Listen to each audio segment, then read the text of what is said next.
Welcome to the Global AI Summit.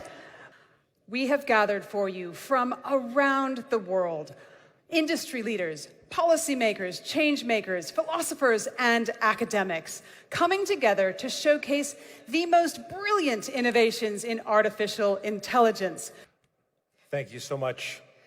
I'd like to thank the Secretary General, and I'd like to thank all of the DCO for that very inspiring declaration and the work that you are doing on behalf of us all. Your Excellencies, it's a privilege to be on this panel with you. Thank you for being with us. And I think the Secretary General has made the intention, the aniyya of this declaration very clear, but we'd like to hear from each of you about what it means, why it's important for your countries and for the community of the DCO in particular. Your Excellencies, a pleasure to have you with us. From the perspective of Nigeria, tell us why it is important that the DCO has reached this point to agree on this declaration. Thank you very much. Firstly, let me begin by appreciating the Kingdom of Saudi Arabia for organizing this Global Artificial Intelligence Summit, and secondly, for inviting us to be part of the event. We are most appreciative to the Kingdom and also to the relevant institutions of government that organized the event and also invited us to be part of it. I will join my colleagues from Djibouti and also from Jordan, that firstly, this declaration, which is more for an action, is very dear to me because in Nigeria, and particularly at the Ministry of Communications and Digital Economy, we value action. And we are always impressed by action, not by strategy formulation. So because of this, if you develop a strategy without implementation, I cannot be intimidated by that. But what we admire most is when you kickstart the implementation. So by beginning the implementation, you are 50% done. It is because of this I admire this declaration, because it's a declaration for action. Secondly, if you look at the 7 pillars of a digital cooperation organization, this initiative on artificial intelligence, you will discover they are in total alignment with the 8 pillars of national digital economy policy and strategy for a digital Nigeria. Here you have 7 pillars, there we have 8 pillars. Number 1 is developmental regulation. Number 2, digital skills. Number 3, solid infrastructure.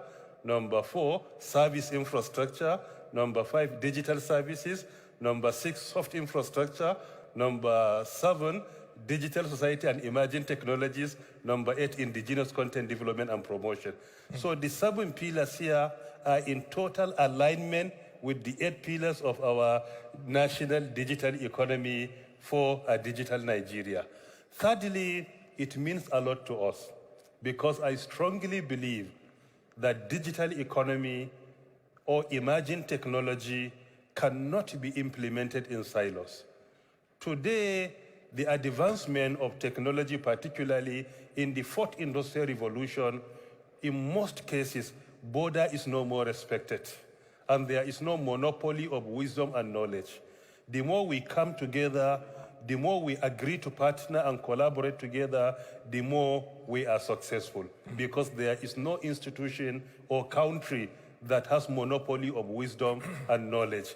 But the more we partner, the more we become successful. This is, in summary, why this declaration means a lot to the Federal Republic of Nigeria. Thank you. Thank you so much. And we're going to return to this question of multilateral collaboration, but as you say, there's no domain of human endeavor where multilateral collaboration has a more clear business case because of the crucial role of aggregating data assets from diverse sources on common standards as the fuel for AI. Your Excellency, Professor Issa, these are sort of 2 questions. One, successes that you've had in Nigeria, things that you've learned from those, but also what are the most important challenges that you've had to overcome and that you think we'll have to overcome in the future? Please.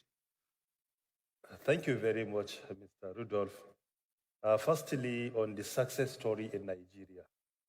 And going through the lane of history, I can say the success story began around August 2019, which is more than 3 years today, by when we crafted the National digital economy policy for a digital Nigeria.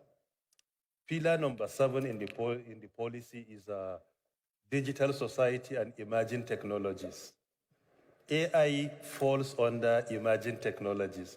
AI, 5G, Internet of Things, cloud computing, autonomous vehicle, nanotechnology, biotechnology, all of them fall under emerging technologies. After crafting that policy, we commenced its implementation immediately. Parts of the implementation of that policy, we established what we call National Center for Artificial Intelligence and Robotics.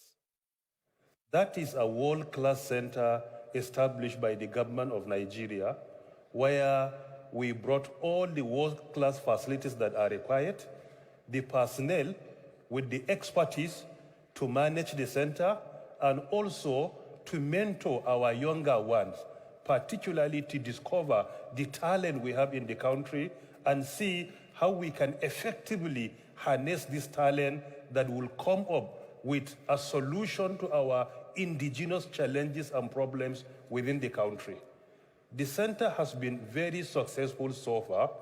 Part of the events organized by the center, for example, only last week, the center concluded a form of training for our children, usually at primary and secondary level.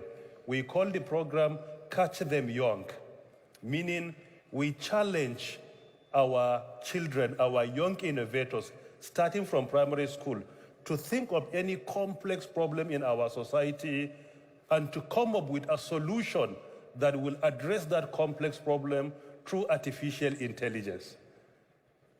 Over 800 of them participated, and only after the first training, one of my children came back home and he was telling me that he was working on how my smartphone will recognize his own face as my own face. And I say, how can that happen? He said, you are my father. We share many things biologically. So we need to come with a solution where your son can be identified by your smartphone as you are the one. So look at it. With just starting the training, he started thinking outside the box on how to resolve a problem by leveraging on our biological relationship of father-son.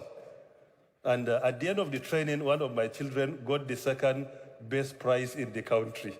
Fantastic. Through what? Through identifying a problem and coming up with a solution in artificial intelligence. So this is part of what we have started. You will discover that children at primary school invented drones.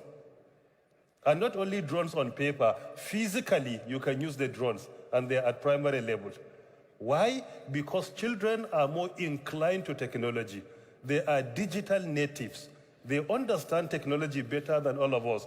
Because in our own case, we partake in transition. We witness the manual world in primary and secondary level, including university. We had to switch to digital world today, to the virtual world. But our children do not need any transition. They only witness the technological advancement and they are part of the virtual world. They don't need any transition. And part of what we have been doing, which is part of the success story also, is coming up with indigenous solutions that will address our indigenous problems. Like in agriculture, to attain food security, we came up with a program that is called National Adopted Village for Smart Agriculture. That is NAFSA. And more than 80% of that program relies so much on artificial intelligence. We have trained around 815 farmers today. And each and every farmer has his own farm where we train them, we provide the facilities they require, and we monitor what they do. And by implication, if you adopt smart agriculture using artificial intelligence, in some cases, that will increase the productivity by over 300%. A case study of the Netherlands is a good example, which is not more than 42,000 square kilometers, but the second largest exporter of agro-produce in the world beside the United States of America, but only 42. So this is another success story. And thirdly, we organize challenge, where we participate in international events. In 2020 and 2019, I led a team of young Nigerians to an international event in which more than 760 contestants participated. One of the candidates I led, the young innovators from Nigeria, emerged as the global best in artificial intelligence. This is another success story. Thank you. And finally, we came up with National Startup Bill. That bill is to provide so many opportunities for our young innovators to leverage on AI and come up with solutions. Government is willing to provide seed funding. Government is willing to support by tax holiday, by incentives, by loan where applicable. So these are some of the initiatives. Merci. There could be challenges, but we always consider challenges and failure as part of success, not opposite of success. Absolutely. So they only motivate us to do more. Thank you very much. Thank you. And I know now our time has come to an end. I know that at the center of what the DCO, of course, is multilateral collaboration and how countries can work together to do things that they cannot do independently. Thank you for driving that forward. That's what we all need. Thank you for this panel. Thank you for your time. Please join me in giving a warm round of applause. Thank you. Thank you so much, Your Excellencies, and thank you to Rudolph for that fantastic panel.